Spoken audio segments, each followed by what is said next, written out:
हाँ, तो बच्चों देखिए आज नया चैप्टर चालू करेंगे, केमिकल इक्विलिब्रियम। केमिकल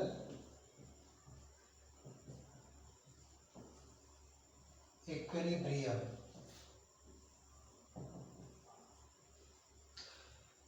देखो थर्मोडायनेमिक्स में हमने इक्विलिब्रियम की कंडीशन स्टडी की थी। इक्विलिब्रियम की दो नेसेसरी कंडीशंस हैं। एक, ही हमेशा क्लोज्ड सिस्टम में होता है और रिवर्सिबल प्रोसेस में होता है। जब भी किसी क्लोज सिस्टम में कोई रिवर्सिबल प्रोसेस होगा तो कुछ टाइम के बाद उसमें इक्विलिब्रियम एस्टैब्लिश्ड हो जाएगा। अब उस इक्विलिब्रियम में क्या एस्टैब्लिश होता है इसको अपन इस चैप्टर में डिस्कस करेंगे। उसके पहले हम कुछ इम्पोर्टेंट टर्म्स जो इस चैप्टर में काम आने वाली है और अगले चैप्टर में भी काम आने वाली है, जिसका नाम आयोनिक इक्विलिब्रियम है, पहले हम टर्म्स को अपन डिस्कस करते हैं। यहाँ पर देखिए सबसे पहली टर्म है रिवर्सिबल रिएक्शन। रिवर्सिबल रिएक्शन, देखो थर्मोडायनेमिक्स में हमने डिस्कस किया था रिवर्सिबल प्रोसेस, और यह प्रोसेस का एग्जाम्पल है केमिकल रिएक्शन। हर एक केमिकल रिएक्शन एक प्रोसेस ही है। अब कुछ केमिकल रिएक्शन रिवर्सिबल होती है, कुछ इरिवर्सिबल होती है। तो यहाँ प्रोसेस के रूप में हम क्या ले रहे हैं, कोई केमिकल रिएक्शन ले रहे हैं। तो ऐसी केमिकल रिएक्शन जो सेम सर्कमस्टांसेस में दोनों डायरेक्शन में घटित होती है, हम उन्हें कहेंगे रिवर्सिबल रिएक्शंस। तो सिंपल सी डेफिनेशन है, reactions they occur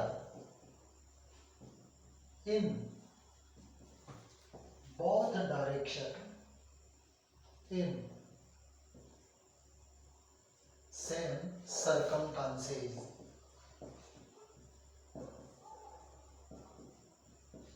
Reactions they occur in both direction in same circumstances. They are known as reversible reaction. Both direction का मतलब क्या है, देखिए रिएक्शन में रिएक्टेंट है जो आपके कन्वर्ट हो जाए प्रोडक्ट में। तो जिस कंडीशन में रिएक्टेंट प्रोडक्ट में कन्वर्ट होता है, उसी कंडीशन में प्रोडक्ट भी रिएक्टेंट में कन्वर्ट हो जाए तो इसे कहेंगे हम रिवर्सिबल रिएक्शन। रिएक्टेंट से प्रोडक्ट की डायरेक्शन ये होगी फॉरवर्ड डायरेक्शन, और सेम सर्कमस्टांसेस में प्रोडक्ट के वापस रिएक्टेंट में बदल जाने वाली जो डायरेक्शन है ये बैकवर्ड डायरेक्शन, बैकवर्ड डायरेक्शन। और ये जो मार्क है ये रिवर्सिबिलिटी का मार्क है। ये आपके मार्क्स ऑफ रिवर्सिबिलिटी। हम इसको ऐसे भी इंडिकेट करते हैं और ऐसे भी इंडिकेट करते हैं, दोनों ही सही है। इस मार्क को हम कहते हैं रिवर्सिबिलिटी का मार्क। जिस किसी भी प्रोसेस में इस तरह का मार्क दिखाई दे समझ जाइए वो रिवर्सिबल प्रोसेस है, रिवर्सिबल रिएक्शन है। चलो कुछ एग्जांपल देखते हैं, जैसे कि ice convert into water at 0 degree Celsius. तो 0 डिग्री सेल्सियस आइस का मेल्टिंग पॉइंट है, वाटर का फ्रीजिंग पॉइंट भी है। तो 0 डिग्री पर दोनों में एक इक्विलिब्रियम होता है। अच्छा, water convert into the vapour eight 100 degree Celsius. 100 degree Celsius water के लिए बॉइलिंग पॉइंट है और वेपर के लिए कंडेंसेशन पॉइंट भी है। तो 100 डिग्री सेल्सियस पर वाटर का वेपराइजेशन भी होगा और वेपर का कंडेंसेशन भी होगा। तो ये दोनों रिवर्सिबल प्रोसेस है। कुछ केमिकल रिएक्शन जरा देखते हैं, जैसे कि N2 प्लस O2, ये एक रिवर्सिबल रिएक्शन है। यानी कि जिस कंडीशन में, कंडीशन यानी कि टेम्परेचर, प्रेशर, कैटालिस्ट जिस पर रिएक्शन होती है, तो जिस कंडीशन में N2O2 से NO बनता है उसी कंडीशन में NO डिकम्पोज होकर के N2 और O2 भी बनाते हैं। ऐसे देखिए नाइट्रोजन और हाइड्रोजन की रिएक्शन से बनती है अमोनिया। तो जिस टेम्परेचर प्रेशर पर नाइट्रोजन हाइड्रोजन रिएक्शन करके अमोनिया बनाते हैं, उसी टेम्परेचर प्रेशर पर अमोनिया भी डिकम्पोज होकर के वापस नाइट्रोजन हाइड्रोजन में बदल जाती है। तो ये आपके क्या है, रिवर्सिबल रिएक्शंस के कुछ एग्जाम्पल है। नेक्स्ट सेकंड नंबर पर देखते हैं irreversible reaction. Irreversible reaction second definition.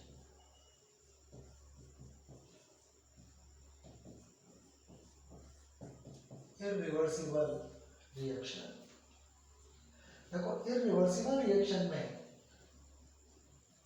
क्या है कि ऐसे रिएक्शन जो एक ही डायरेक्शन में होती है, उसमें रिएक्टेंट से प्रोडक्ट ही बनेगा, उस कंडीशन में प्रोडक्ट दोबारा रिएक्टेंट में नहीं बदलेगा।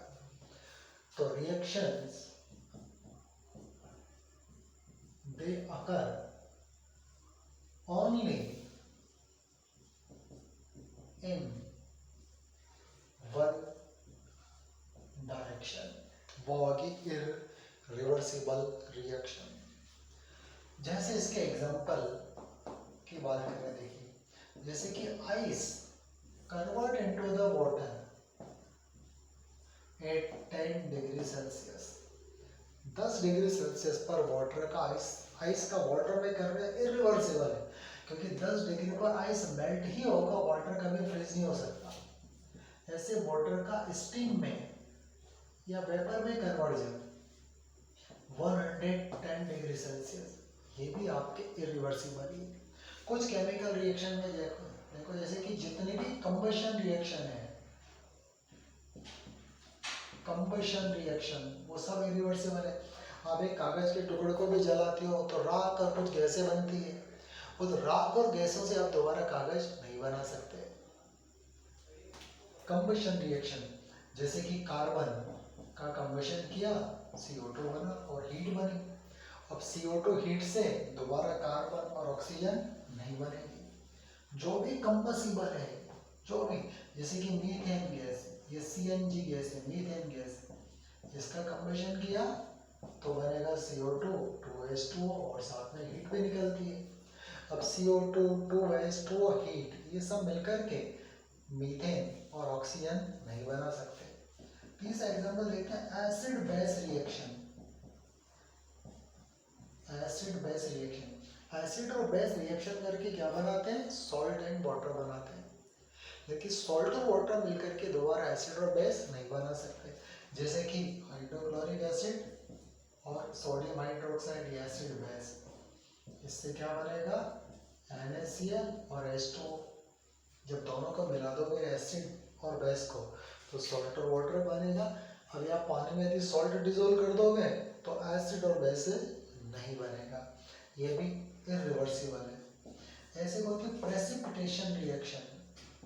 प्रेसिपिटेशन रिएक्शन मतलब ऐसी रिएक्शन जिसका प्रोडक्ट कोई प्रेसिपिटेट हो, वो भी इरिवर्सिबल ही होगी। जैसे कि सिल्वर नाइट्रेट का सॉल्यूशन है एक्वा सॉल्यूशन, ध्यान दीजिए, और इसमें सोडियम क्लोराइड का एक्वा सॉल्यूशन मिलाएंगे तो बनेगा सिल्वर क्लोराइड, ये सॉलिड है, और सोडियम नाइट्रेट एक्वा ये सॉलिड है और ये प्रेसिपिटेट होकर के रिएक्शन मिक्सचर में से सेपरेट हो जाता है, ये भी एक ही डायरेक्शन में चलती है।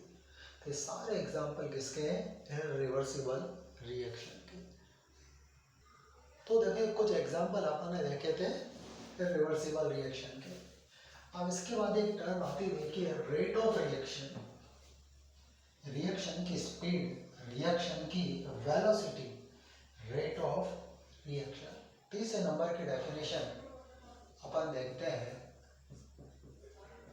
रेट ऑफ रिएक्शन, इसको वेलोसिटी ऑफ रिएक्शन भी कहेंगे, वेलोसिटी ऑफ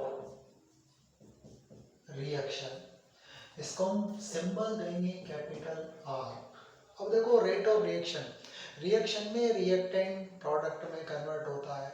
अब रिएक्टेंट किस वेलोसिटी से, कितनी तेजी से या कितना धीरे प्रोडक्ट में बदल रहा है, ये आपके रेट ऑफ रिएक्शन या वेलोसिटी ऑफ रिएक्शन। अब रिएक्शन जैसे स्टार्ट होती है तो समय के साथ साथ रिएक्टेंट की कंसंट्रेशन डिक्रीज होती है और प्रोडक्ट की कंसंट्रेशन इंक्रीज होती है। तो यूनिट टाइम में रिएक्टेंट की कंसंट्रेशन जितनी घटती है ये भी रेट ऑफ रिएक्शन है, और उसी यूनिट टाइम में प्रोडक्ट की कंसंट्रेशन जितनी इंक्रीज होती है ये भी रेट ऑफ रिएक्शन है। तो रेट ऑफ रिएक्शन को दोनों ही तरीके से डिफाइन किया जा सकता है, यानी कि decrease in the concentration of reactant और increase in the concentration of product in unit time, और सिंपल में change in concentration of reactant and product in unit time. ये है आपके रेट ऑफ रिएक्शन। सिंपल सी definition, change in concentration of reactants और product in unit time,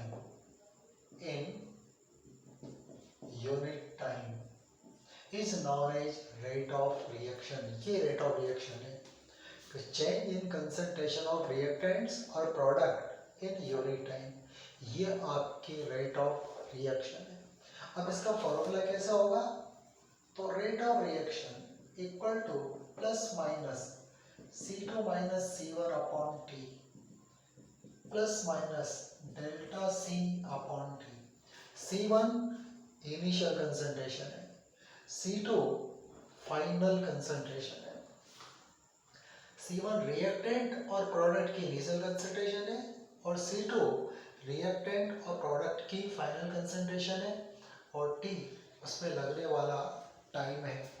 अच्छा, plus minus का role क्या है, देखिए रोल ये प्लस माइनस का कि जो रेट ऑफ रिएक्शन है ना इज ऑलवेज पॉजिटिव, ये हमेशा क्या होती है, पॉजिटिव होती है।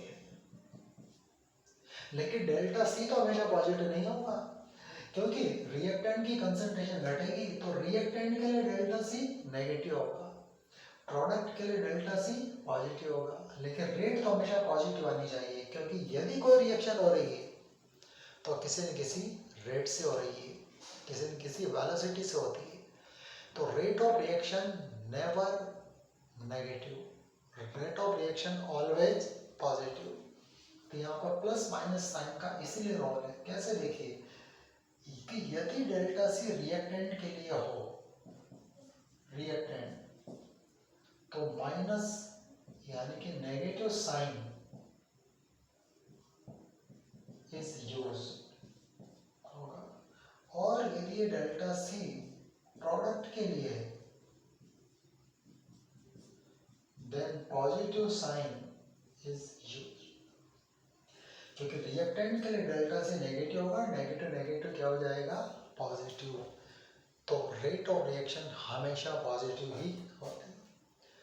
अच्छा, unit of rate of reaction देखिए, unit of rate of reaction. अब जरा इसका फॉर्मूला देख लेते हैं, plus minus delta C upon T. अब ऊपर तो कंसंट्रेशन है, ये कंसंट्रेशन, नीचे टाइम। तो जनरली हम कंसंट्रेशन लेते हैं मोल पर लीटर में, मोल पर लीटर, ये तो है कंसंट्रेशन यूनिट। टाइम ले लेते हैं सेकंड में, तो यूनिट क्या हो जाएगी, मोल पर लीटर पर सेकंड। मोल पर लीटर को कैपिटल M से इंडिकेट करते हैं, तो मोल पर लीटर पर सेकंड, और ये आपके unit of rate of reaction है। एक छोटे से न्यूमेरिकल से हम इसको और समझते हैं। यहाँ पर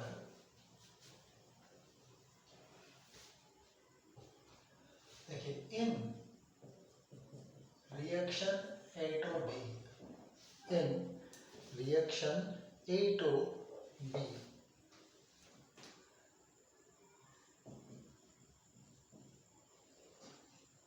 5 mole of A is heated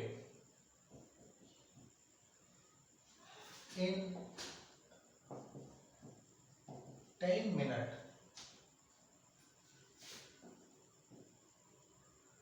2 mole of A convert into B. Find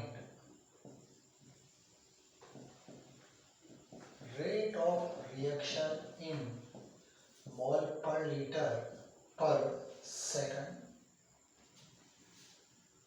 देखो एक रिएक्शन है L2B, इसमें 5 mole of A is heated in 10 minutes. 2 mole of A convert into B. एक चीज और देखो यहाँ पर लिखते हैं,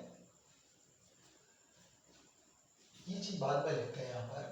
वॉल्यूम ऑफ कंटेनर भी जरूरी है। In 10 litre volume, 10 litre volume. अब देखते हैं find rate of reaction in mole per litre पर सेकंड। चलो रिएक्शन ए टू बी है, हम चाहे तो ए से कर लें, चाहे तो बी से कर लें। चलो ऐसे स्टार्ट करते हैं।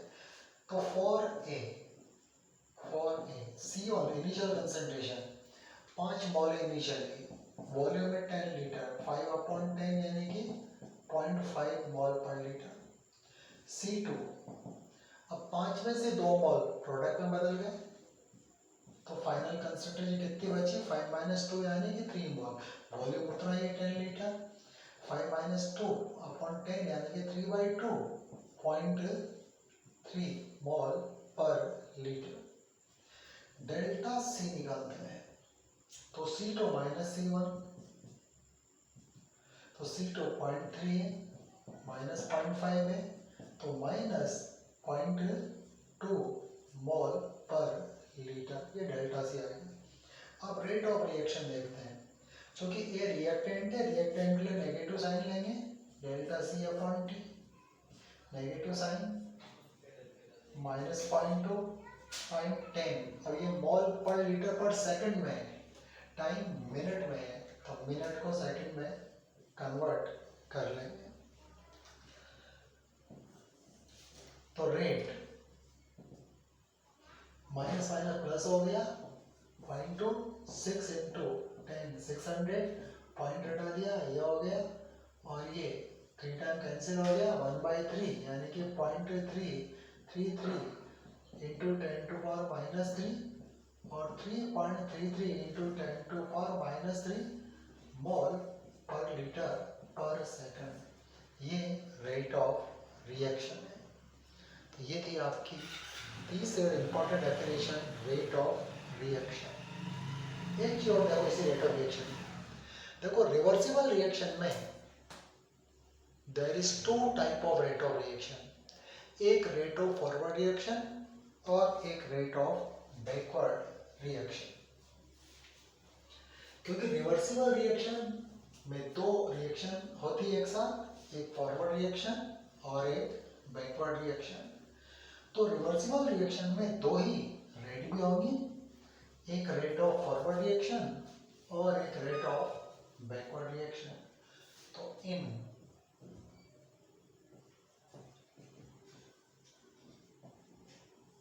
reversible reaction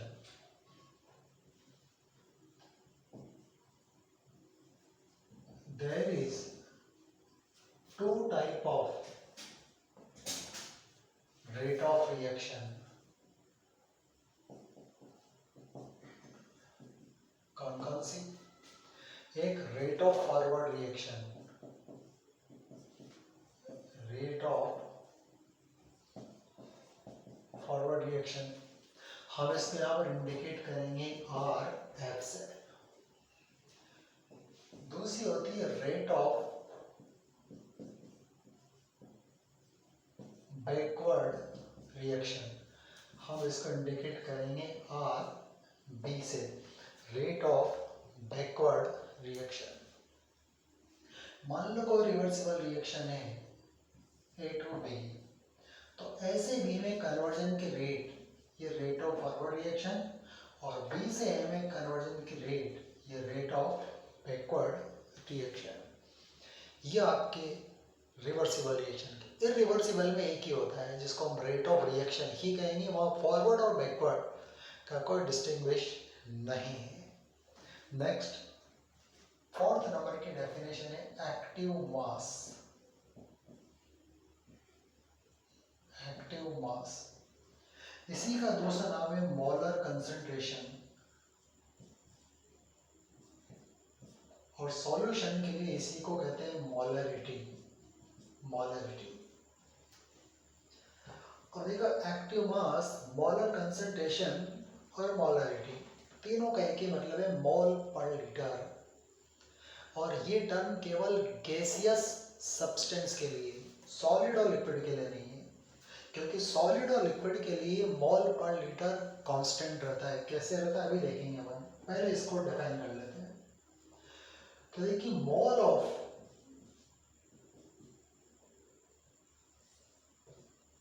gases in या present in 1 liter volume,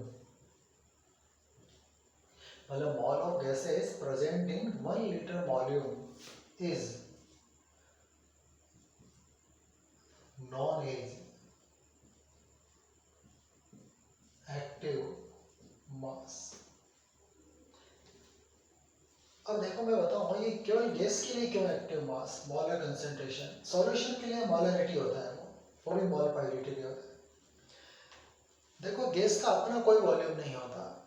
gas को जिस किसी भी कंटेनर में ट्रांसफर करते हैं, उस कंटेनर का वॉल्यूम ही गैस का वॉल्यूम होता है। अब जैसे 1 मोल कार्बन डाइऑक्साइड है, हम उसको 1 लीटर में भी रख सकते हैं और 10 लीटर में भी रख सकते हैं, तो क्वांटिटी तो 1 मोल ही रहेगी, लेकिन एक्टिव मास दोनों में अलग अलग होगा, मोलर कंसंट्रेशन दोनों में अलग अलग होगा। सॉलिड का अपना वॉल्यूम होता है। सॉलिड का वॉल्यूम कंटेनर के वॉल्यूम पर डिपेंड नहीं करता। जैसे ये सॉलिड है, इसका अपना वॉल्यूम है। अब इसके हम इक्वल 2 पीसेस कर दें तो इसके मोल आधे आधे हो जाएंगे, लेकिन वॉल्यूम में जस्ट आधा आधा हो जाएगा। तो मोल अपन वॉल्यूम का रेशो हमेशा फिक्स रहेगा यहाँ पर। तो सॉलिड और लिक्विड में, सॉलिड और लिक्विड का एक्टिव मास हमेशा कांस्टेंट रहता है, जबकि गैस का एक्टिव मास ये डिपेंड करता है मोल के ऊपर और वॉल्यूम के ऊपर। तो इसलिए केवल गैसेज के लिए यहाँ पर ये फार्मूला क्या होगा एक्टिव मास का, ये एक्टिव मास का फार्मूला। देखिए, mole of gas upon volume in litre. N symbol है मोल का और वी सिंबल है वॉल्यूम का। मोल क्या होता है, ग्राम अपॉन मॉलिक्यूलर मास, ये वेट इन ग्राम अपॉन मॉलिक्यूलर मास, ये molecular mass into volume in litre, ये एक्टिव मास है। एक्टिव मास की यूनिट क्या होगी यहाँ पर, मोल पर लीटर, मोल पर लीटर, और कैपिटल एम।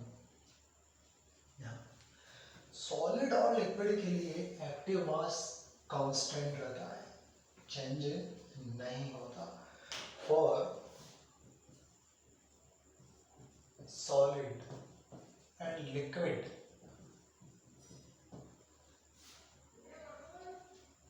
अच्छा, प्योर सॉलिड एंड लिक्विड कहना ज्यादा ठीक है। Pure solid and liquids, solids and liquids, active mass remain constant, constant रहता है। क्यों, अभी मैंने बताया कि सॉलिड के 2 पीसेस कर देंगे इक्वली, तो मोल यदि घट जाएंगे हर एक पीस का, तो वॉल्यूम भी तो उसी रेशियो में घट रहा है, तो मोल और वॉल्यूम का रेशियो हमेशा कांस्टेंट रहेगा। For pure solid and liquid active mass always constant, active mass। अच्छा, एक्टिव मास को लिखने का तरीका क्या है, देखिए, representation of active mass, representation of active mass. देखो एक्टिव मास को लिखने का तरीका ये है कि जिस सब्सटेंस का एक्टिव मास लिखना हो, शो करना हो, उसके फार्मूले को या तो स्क्वायर ब्रैकेट पे बंद कर देते हैं या कैपिटल से लिख करके बेस पे हम उसका फार्मूला लिख देते हैं। जैसे कि एक्टिव मास ऑफ नाइट्रोजन, तो लिखेंगे कुछ जैसे नाइट्रोजन का फार्मूला लिखा और स्क्वायर ब्रैकेट में इसको बंद कर दिया। और दूसरा तरीका कैपिटल से लिख करके बेस पे नाइट्रोजन लिख दिया एक्टिव मास। ऐसे ही active mass of carbon dioxide, तो कार्बन डाइऑक्साइड का फार्मूला लिखा, ऐसे कर दिया, या सी लिख करके बेस में CO2 लिख दिया। ये एक्टिव मास को लिखने का, शो करने का यहाँ पर तरीका है। अब इसके ऊपर एक छोटा सा सवाल देखते हैं एक्टिव मास के ऊपर। देखिए 60 gram nitric oxide gas present in 5 liter vessel, find active mass of nitric oxide। Nitric oxide का एक्टिव मास फाइंड करना है। चलो पढ़ते हैं। ये एक्टिव मास, तो weight of nitric oxide upon molecular mass of nitric oxide into volume of nitric oxide in liter। Weight 60 gram है, molecular mass 30, 14 plus 16, volume 5 litre है। 2 टाइम कैंसिल हो गया, 2/5.4 मोल पर लीटर। ये आपका एक्टिव मास है। Number 5 पे definition आती है एक्टिव मास के बाद। एक ही बड़ी इंपॉर्टेंट डेफिनेशन है, वो है पार्शियल प्रेशर, जो हमारे काम आएगी चैप्टर में। Partial pressure of gas. देखो हमने देखा कि एक्टिव मास गैस के लिए, देखो किसी भी गैसियस सब्सटेंस की कंसंट्रेशन को रिप्रेजेंट करने के 2 तरीके हैं। एक तो एक्टिव मास है और दूसरा पार्शियल प्रेशर है। पार्शियल प्रेशर होता क्या है कि एक एग्जांपल से हम इसको समझते हैं।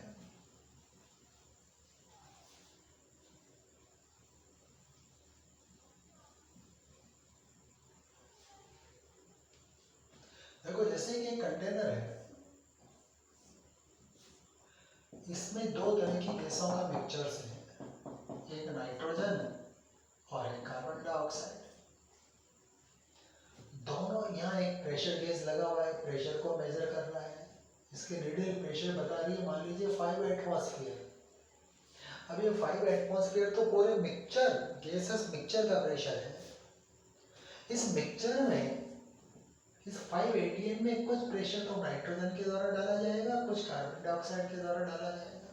सपोज करो इस 5 ATM में नाइट्रोजन का कंट्रीब्यूशन है 2 एटमॉस्फेयर और कार्बन डाइऑक्साइड का कंट्रीब्यूशन है 3 एटमॉस्फेयर। तो ये जो 2 एटमॉस्फेयर है ये कहलाएगा नाइट्रोजन का पार्शियल प्रेशर और 3 ATM कहलाएगा कार्बन डाइऑक्साइड का पार्शियल प्रेशर। तो गैसेस मिक्सचर में किसी पर्टिकुलर गैस जो प्रेशर कंट्रीब्यूट कर रही है, वो उस पर्टिकुलर गैस का होगा partial pressure.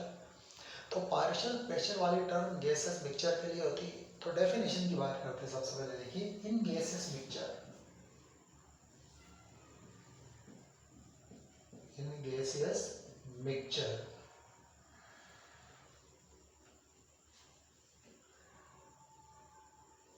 pressure is exerted by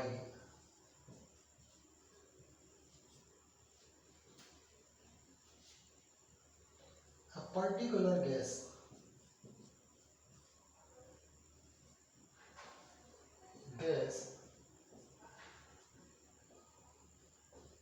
is known as partial pressure।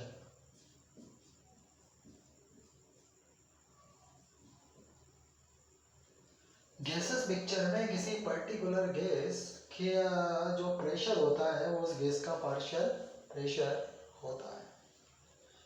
अच्छा, कंसंट्रेशन, किसी भी गैस की कंसंट्रेशन को दो तरीके से लिखा जाता है, एक पार्शियल प्रेशर की फॉर्म में और दूसरा एक्टिव मास की फॉर्म में। क्यों? देखो, किसी पर्टिकुलर गैस के मोल यदि इंक्रीज होंगे तो उस गैस का पार्शियल प्रेशर भी इंक्रीज होगा और उसका एक्टिव मास भी इंक्रीज होगा। पार्शियल प्रेशर का फार्मूला क्या है? देखिए, पार्शियल प्रेशर का फार्मूला होता है, partial pressure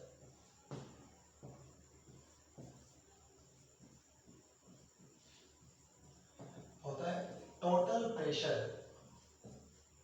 into mole fraction. ये होता है पार्शियल प्रेशर। टोटल प्रेशर का कैपिटल P, मोल फ्रैक्शन का कैपिटल X, ये होता है पार्शियल प्रेशर। अब यदि किसी पर्टिकुलर गैस के मोल बढ़ेंगे तो उसका मोल फ्रैक्शन भी बढ़ेगा और पार्शियल प्रेशर बढ़ेगा, और किसी पर्टिकुलर गैस के मोल इंक्रीज होंगे तो उसका एक्टिव मास भी इंक्रीज होगा। इसलिए गैसों की कंसंट्रेशन को दोनों तरीके से लिखा जाता है, पार्शियल प्रेशर की फॉर्म में भी और एक्टिव मास की फॉर्म में भी। ये आपके partial pressure of the gas. इसके ऊपर एक छोटा सवाल देखिए, 4 gram hydrogen and 48 gram methane gas mix in a vessel. Total pressure is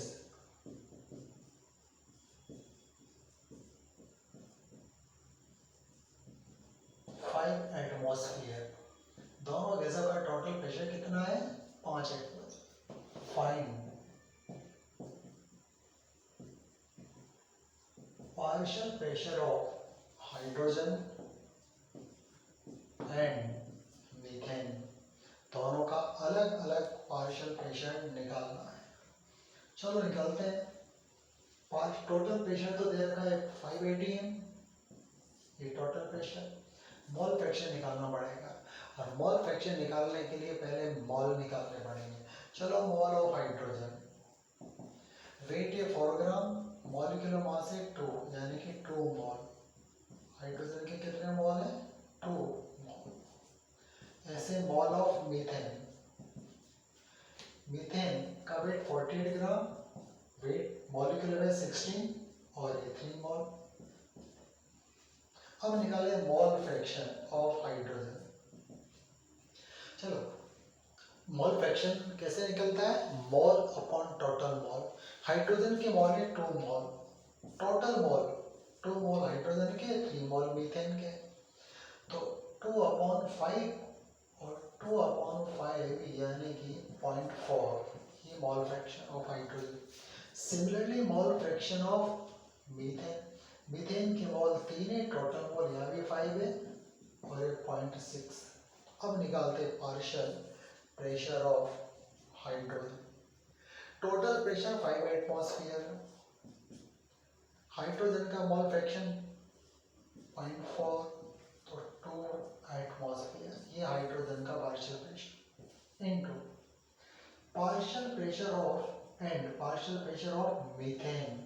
methane total pressure again 5, mole fraction 0.6 और 3 एटमॉस्फेयर।